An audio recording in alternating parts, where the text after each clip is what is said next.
দেখাও। এগুলো হচ্ছে খেসারির শাক। দেখছো কখনো তুমি? আমি তো আগে দেখছি, হচ্ছে আমি যখন ছোট ছিলাম না তখন আমি দেখছিলাম এইসব। তাই? আম্মু আমার ভাজি ভাজে এইসব টিপি টিপি খাইছে, তুমি জানো? এই শাক ভাজি হয়ে তোমার টিভি টিভি খাওয়াইছে? তাহলে পুরাটা জমি তুলো, পুরাটা জমির থেকে নাও। এই দিক দিয়ে ঘুরাই নিয়ে আসো ক্যামেরা, ঘুরাও ক্যামেরা। হ্যাঁ হ্যাঁ, বুক বুক তুলো। শাক তুলতেছে, বুকও তুলে দাও। হ্যাঁ, এই তারপরে এখন এই দিক করো। এখন একটু বুক করি। এই দেখো কতগুলা রয়েছে,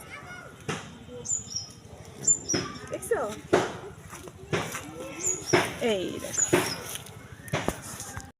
এই যে আমার কিউট কিউট বাবা, এই যে নতুন জুতা পায়ে দিছে।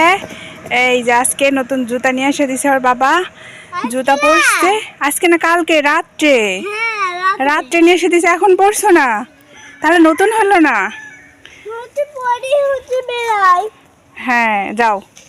এই যে জমির থেকে খেসারির শাক তুলে দিছি, আর এই যে আমার কিউট কিউট বাবা। হ্যাঁ, আমরা এখন কি করবো আজকে? শাক ভাজি দিয়ে ভাত খাবো না? আমরা আজকে শাক ভাজি দিয়ে ভাত খাবো। এই বছরের প্রথম খেসারির শাক এই যে জমির থেকে তুলে নিয়ে আসছি।